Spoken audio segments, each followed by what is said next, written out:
Dear God, the balanced team just keeps on being the balanced team. What's up, GameLeap? I'm the Jizz, and earlier today, the alleged changes for 11.22 got released, and let me just say that they have caused a lot of commotion and emotion. Twitter has been unleashing, Reddit has been unleashing, and it's time for GameLeap's YouTube to unleash the tier list for this whack patch. Now, as always, we have a busted tier. These are the champions you must play if they are open, an S tier, which are just overall great picks, a low-key broken tier, which are champions that are really good, but played nowhere near enough, and your typical A, B, and C tiers, and then the worst tier, which is going by the name of Cloud9. That's just a joke, by the way, so don't come at me. Right, so let's get into it, and we're going to start with the top lane tier list. Now, just one change I want to tell you guys about. Drinker is getting a buff after getting nerfed last patch, so 50 more health and 2% more omnivamp. Now, these aren't the biggest buffs, of course, but for a champion like Kled, who goes Drinker, and the health is going to be useful when you have Titanic Hydra. Same thing with Set, it's going to be more useful for these champions building Titanic, but it is kind of funny how Drinker is bad for one patch, and that's it. Right, just buff it straight away, and you think of items like Night Harvester, for example, which have been pretty much dog tier for the whole season. But anyway, I thought I'd let you know about that change. And the champions who are getting buffed and nerfed in this patch, one of them is Riven. I know, Riven goes down 3% in win rate, and Riot instantly buff her. So your W's base damage is going up by 10 at each rank, and your E shield ratio is up 20%. Now, I know this looks absurdly OP at first, but your E shield ratio is scaling off your bonus AD. This pretty much means your items, so it's not the most impactful stat, but for sure, in the late game, this is definitely going to mount as something, and if you are 1v1ing a Riven in the late game, there's no reason why she really shouldn't win every single time. And as a result of these buffs, Riven is sitting in S tier for 11.22. Now, the next top lane who's getting changed in 11.22, this is Graves. So in the top lane, he's very oppressive because he does so well against AD champions, and he's a ranged champion. And what Riot are doing are decreasing your crit damage from your passive by 10%. Now, whenever you hear about a crit change, it really relates to your scaling, because you get a lot of crit in the late game. And because Graves is such an amazing scaler, this is really going to impact his damage output. So if you're going Shield Bow, Bloodthirster, or Infinity Edge, this build probably won't be the best anymore. Eclipse will probably supersede it, and you'll have to go Lethality Graves instead. So this is a really big change, but it doesn't really impact his already strong laning phase, so you should be able to win lane still. It's just that you won't be the late game carry that you once were. And this is why Graves is sitting in A tier. Now, the next champion who's getting buffed, this is Renekton. And what Riot have done, they've just reverted all of those W changes. So essentially, your empowered W is going back to stunning champions for 1.5 seconds, and not 1 second. This is actually nice, but that's about it. It's just nice. And this is why Renekton is staying in C tier, because still there are so many champions that are just better than him, and this revert is nowhere near enough to make him compete with the best of these. Now, one change I'm kind of excited for next patch, this is coming to Akali, who's getting a buff to her passive. So the base damage is increasing, and it's also scaling more of your AP,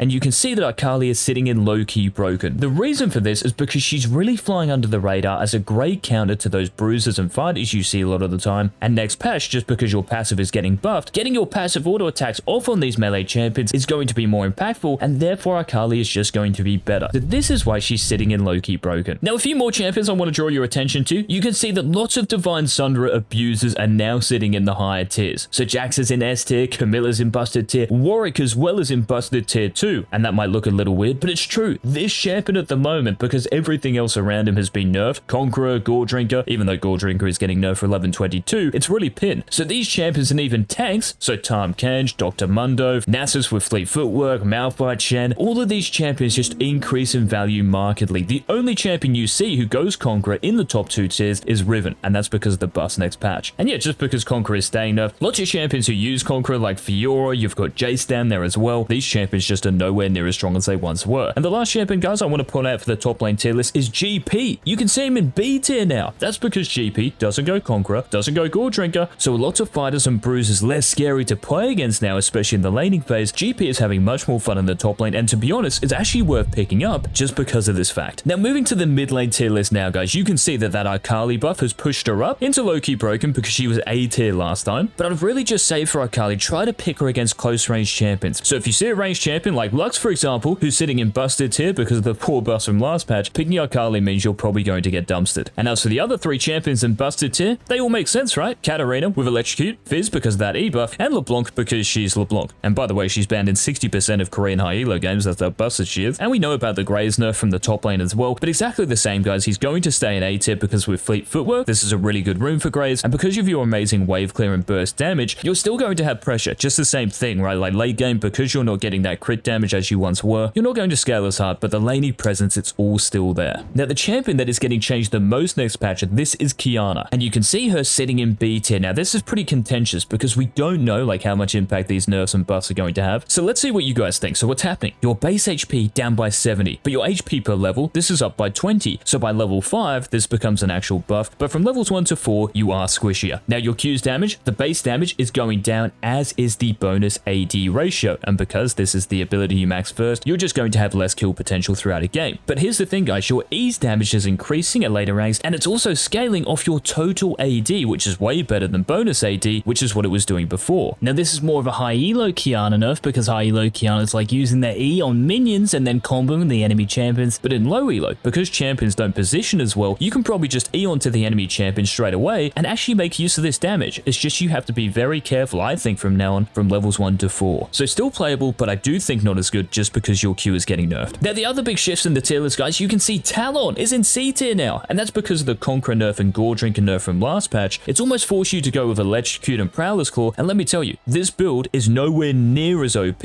as the previous Drain Tank setup, and this is why Talon's win rate in the mid lane alone, as an assassin, is one of the worst in the entire game. Now other champions that might be of interest to you can see Vex, the newest champion, she's in S tier, very good right now. And just touching on some other low-key broken champions, Cho'Gath, because his Q is now 6 seconds, very worth playing AP Cho'Gath. Kennen as well, very underrated in the mid lane, you have good poke, you have good burst damage, and because you're in the mid lane, you have access to more of the map to make use of that amazing ultimate. Now you also see Lissandra, who's a great counter to champions like Fizz, Katarina, Akali, LeBlanc, and all of those champions will be good. And then you're going to see Singed is there as well, and you might be like, why is Singed in there? He's been nerfed a few times in recent patches. Well, the reason for this, guys, is because Predator Singed is actually tearing up. Even though he's not picked that much, that's why he's in low-key broken, he has a 55% win rate in higher elo, and this was exactly the same last patch. And a bit like Singed as well, Tristana is still sitting in low-key broken because lots of people seem to think she isn't a mid laner anymore. Trust me, she is one of the best counter picks in the mid lane. No one can trade with you still. Now, apart from those shifts in the tier list, guys, really not much else has changed, which hopefully is a good thing. Now, let's move to the bot lane here, guys, and talk about the AD carry and support tier list for 1122. Now, for AD carry, you're going to be like, why is no one in the busted tier list? Well, let me tell you something. None of the AD carries are standout. If you think of Katarina, LeBlanc right for the mid lane, if you think of Camille and Warwick for the top lane, none of these AD carries are so much better than their counterparts. So really the champions you should focus on playing for 1122, Jhin is one of them with Fleet Footwork, Draven with Hail of Blades, Jinx, because of the last patch's buffs, has a very good win rate and is a very good pick overall, Kog'Maw with Lethal Tempo, and then Misfortune, but with Press the Attack, do not go Comet. And then if we look at the next tier, low-key broken, all of these are mages, right? I know. These mages have some of the best win rates, if not the best win rates in the bot lane out of every single champion. So Karthus, Heimerdinger, Seraphine, Talia, and Syndra, all of these have plus 53, 54% win rates, which by the way is higher than any traditional marksman on this list. So really you could even say all of these champions are busted, not just low-key broken. But just because they're not played that much, they are in the LB tier list. Now apart from that, there are 2 buffs coming to 2 AD carries this patch. So the first one is coming to Kalista. So the first stack of your rend is dealing more damage off your AD.